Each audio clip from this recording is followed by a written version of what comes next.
되겠습니까? 네. 자, 다 적으신 분은 칠판을 보고 정리하시고요. 다음 페이지 넘어가서 문제 풀어보시기 바랍니다. 문제 풀어보세요.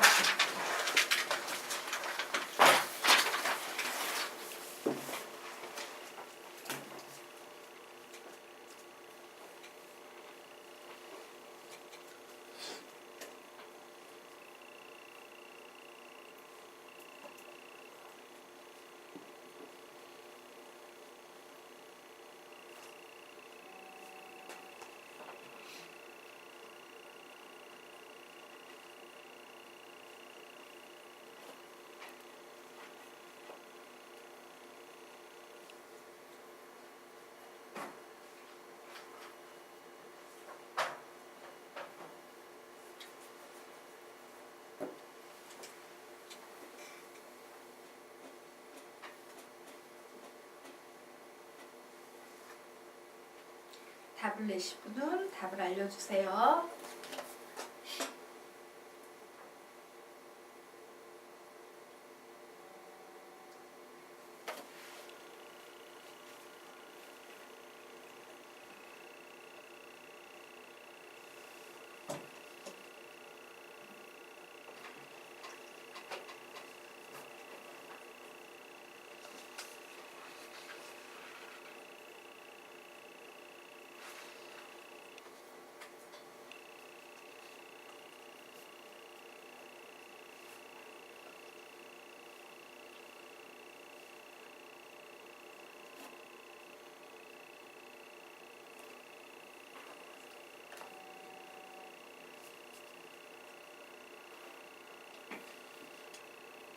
답은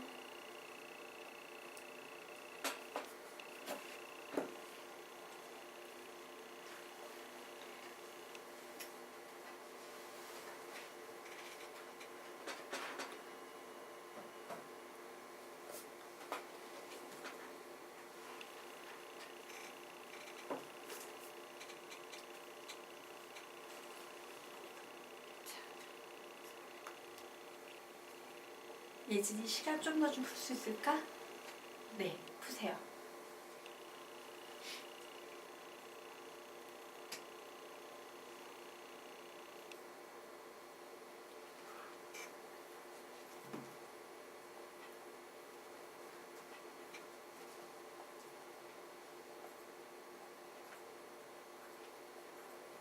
답은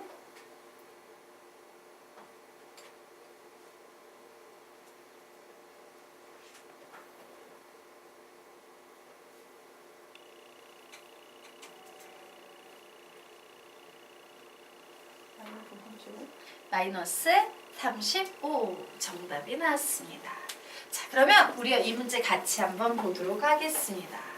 자, 선생님이 항상 그런 얘기를 하죠. 여러분 수학원, 수학2, 뭐 미적분2로 가든 어디로 가든 수학 상하가 되게 단단하게 잡혀 있어야 돼요. 난이도가 있는 상급 문제는 보통 수학 상 개념하고 맞물려 가지고 수학 상급 개념이 되는 거지, 지금 우리가 배우는 뭐 수열 자체가 어렵거나 이런 경우는 그다지 없습니다 라고 했어요. 자, 이 문제를 푼 사람은 얘기를 해보세요. 이 문제의 난이도를 만들어내는 핵심 개념은 무슨 개념이다? 개념의 제목은 답을 낸 예진이야? 이 문제의 핵심 개념의 제목은 뭐예요? 기억이 안 나요? 네, 부정방정식이에요. 부정방정식. 예. 어디에서 배웠다? 수학상의 여러 가지 방정식에서 나오는 연립방정식에 같이 곁들여 나오는 부정방정식 공통분 개념 있죠? 바로 부정방정식이에요. 자, 우리 복습 한번 해보도록 합시다. 연립방정식이란 미지수의 개수와 식의 개수가 같은 방정식. 부정방정식이란 미지수가 식보다 많은 방정식. 공통금 문제란 미지수보다 식이 많은 방정식 문제예요. 되겠습니까? 자, 그래서 항상 선생님이 뭐라고 얘기를 합니까? 여러분이 만약에 문제를 풀 때 ABC의 값 구하라고? 미지수가 3개구나 판단 내리셔야 되죠.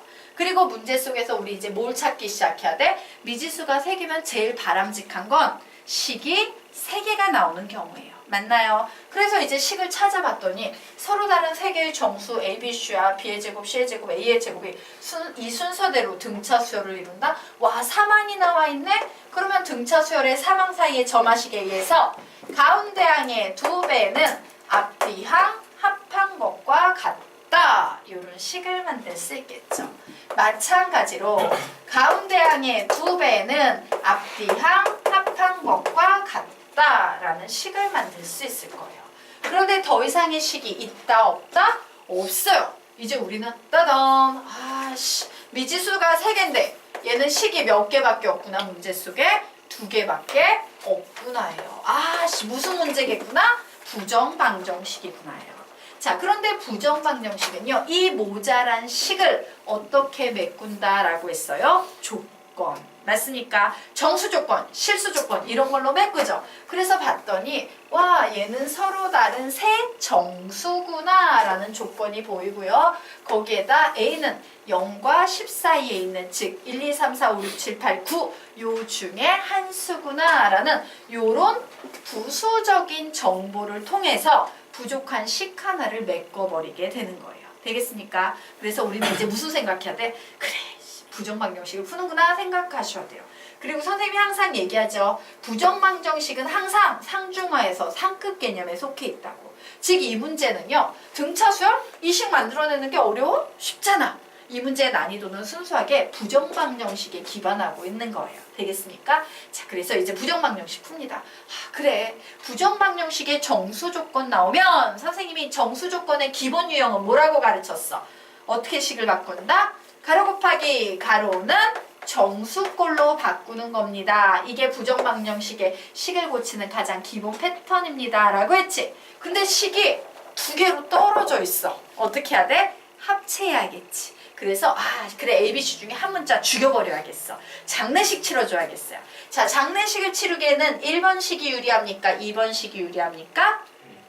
예, 1번식이 유리하죠? A는 A의 장례식, C는 C의 장례식, B는 B의 장례식이에요. 자, 그러면 이제 우리는 판단을 내려야 돼요. 이 문제를 풀기 위해서 우리는 누구의 장례식을 치러주는 게 제일 유리할 것인가? 즉, 누구를 죽여서 없애버리는 게 제일 유리할까 생각하셔야 돼요. 우선 첫 번째, B. B는 장례식 치러주면 좋아, 나빠? 나쁘지. 왜? B를 장례식을 치러주게 되면 분수가 나와버려. 분수 너무 부담스럽지. 그럼 이제 우리는 A나 C 둘 중에 한 놈을 죽여야겠다 생각할 수 있지. 자, A를 죽여야 될까? C를 죽여야 될까? 논리적으로 C를 죽여야 돼요. 왜? A는 이렇게 나와 있거든. 얘 써먹어줘야 되잖아. 써먹어야 될 애를 죽이면 돼? 안 돼? 안 돼요. A는 얘를 사용해야 되기 때문에 죽여버리시면 안 됩니다. 그래서 우리는 누구의 장례식을 치른다? C의 장례식을 치러주는 거예요. C는 2b-a로 대체가 될 수 있네요.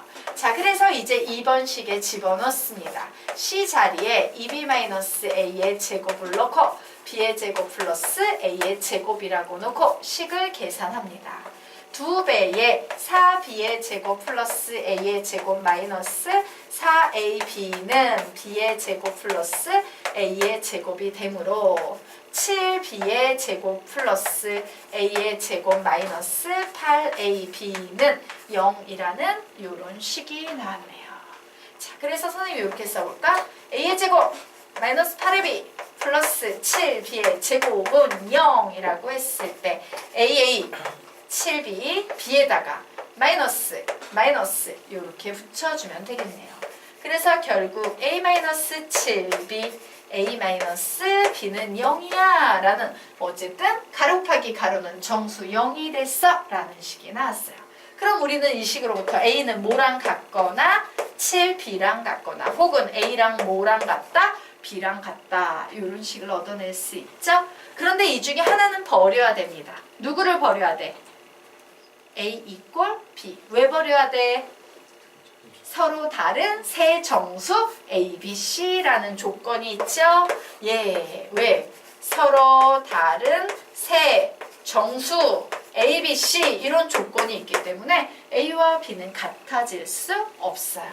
즉, 우리는 A라는 수가 몇의 배수임을 알 수 있다? 7의 배수임을 알 수 있습니다. 그럼 얘기해봐. 요 부등식의 범위에 있는 7의 배수는 누구밖에 없다? 7. 맞나요? 그래서 A는 7이 돼버렸어요. 그러면 B는 몇 나오겠습니까? A가 7이니까 B는 1이 돼버리겠죠. 자, 그래서 B 자리에 1 대입하고 A 자리에 7 대입했더니 C는 몇이 된다? 마이너스 5가 되고 있습니다. C는 마이너스 5가 되고 있어요. 그러므로 요거 세 개 모두 다 곱하면 답은 몇이 되겠다? 마이너스 35가 되겠다라고 이렇게 풀 수 있는 거예요.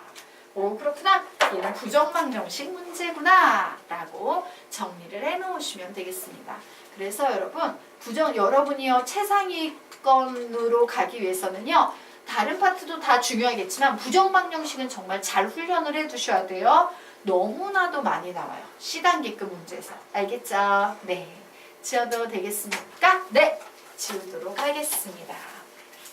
자, 그러면 이제 우리 페이지 못 읽는다. 아래에 있는 문제도 풀어보시기 바랍니다. 푸세요.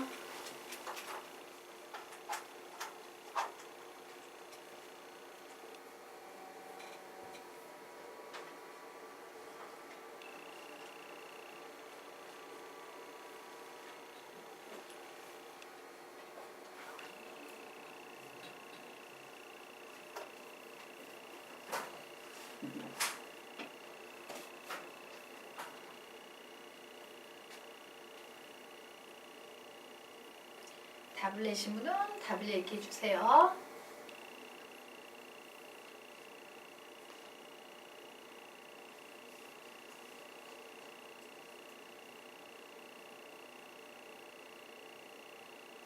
(71) 71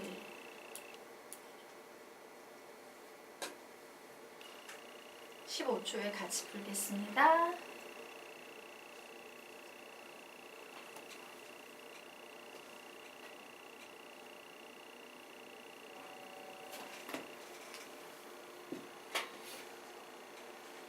자, 그러면 우리 이 문제 보도록 하겠습니다.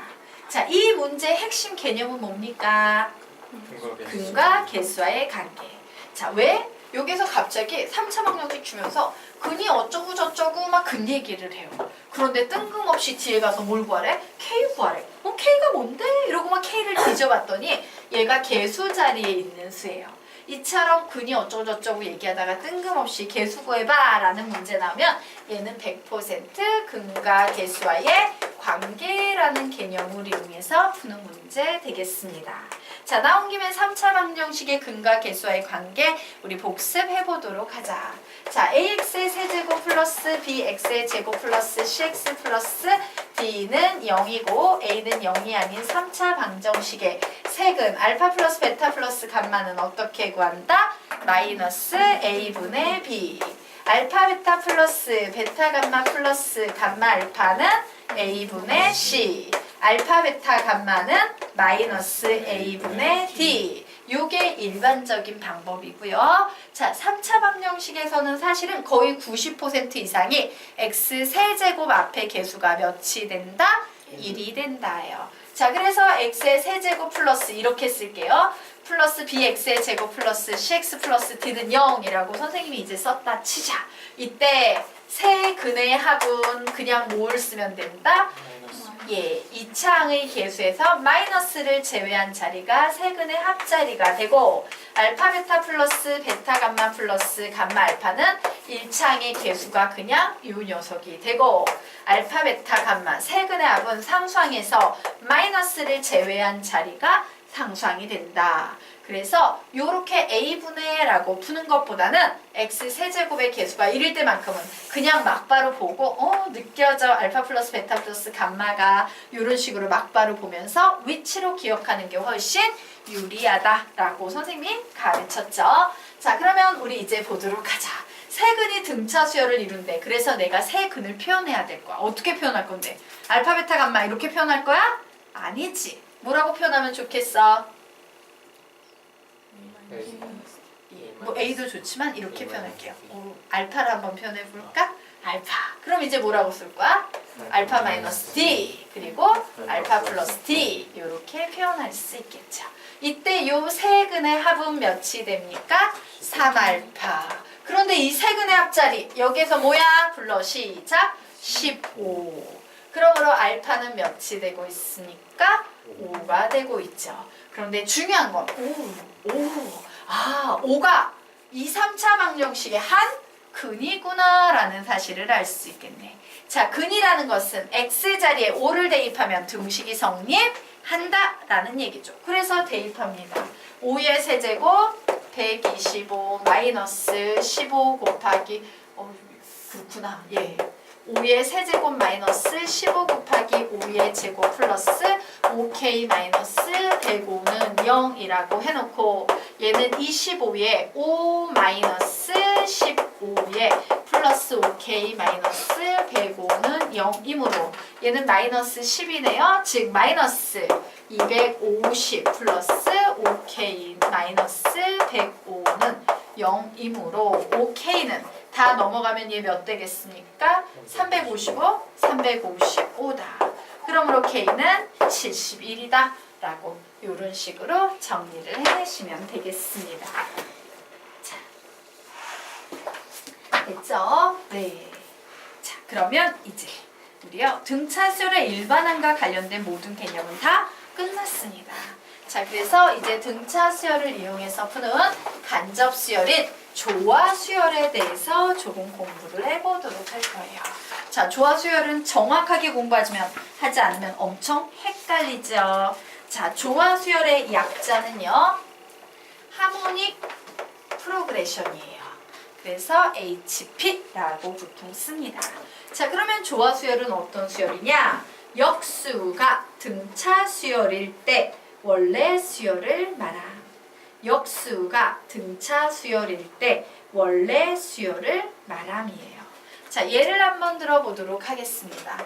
여기에 어떤 수열이 쫙 나열이 돼 있어. 아씨, 이거 더하는 것도 아니고 곱하는 것도 아니고 뭐지? 라고 잘 몰랐는데 선생님이 이 수열을 역수를 취해봤어요. 역수를 취했더니 1, 6, 11, 16, 21 이런 식으로 가지. 와, 얘 몇씩 더해지고 있어 지금? 5씩 더해지고 있어서 지금 이 역수를 취한 이 녀석은 무슨 수열이 되고 있다? 등차 수열이 되고 있습니다. 자, 이때 이렇게 역수를 취한 애가 등차 수열일 때 역수 취하기 전 원래 상태인 이 수열 자체를 우리는 무슨 수열이라고 부른다? 조화 수열이라고 부른다예요. 되겠습니까? 자, 그래서 솔직히 말씀드리면요, 조화 수열을 숫자로 표현하면 대부분의 조화 수열은 이렇게 분수꼴이 나와. 그리고 역수를 취하면 이런 식으로 나와. 하지만 밑에는 개념이잖아. 밑에는 어떤 식이 돼요? 야, 여기 어떤 수열이 나열돼 있어. 얘가 조화 수열이에요. 자, 그러면 이 녀석의 역수를 취해버리면 뭐가 되겠습니까? A1분의 1, A2분의 1, A3분의 1, 땡땡땡, AN분의 1 되겠지. 그런데 제가 조화 수열이면 이 역수를 취한 이 수열은 무슨 수열이 된다? 등차 수열이 된다예요. 자, 여러분이 절대 헷갈려서는 안 되는 거. 지금 여기에서 얘는요, 이 분수꼴을 나타낸 거야. 그래서 분수가 아닌 이 녀석은 분수꼴이 역으로 돼버리는 거예요. 그런데 이거를 헷갈려하는 학생들은 선생님 얘랑 비슷하니까 얘하고 매칭돼야 되는 게 아니에요 라고 오해하는 학생들이 있어요. 그러면 된다 안 된다? 안 된다. 요거 좀 주의하셔야 돼요. 자, 어쨌든 그 밑에 같이 읽어보자. 조화수열은 시작. 조화수열은 직접 풀이가 불가능한 간접수열이다. 따라서 조화수열에 관한 모든 문제는 역수를 취해서 등차수열을 이용해서 풀어야 한다. 역수를 취해서 등차수열을 이용해서 풀어야 한다요. 되겠습니까? 그래서 조화수열은요, 예, 지금 우리가 대단원의 제목을 보면 등차수열, 등비수열이야. 여기 조화수열은 없거든.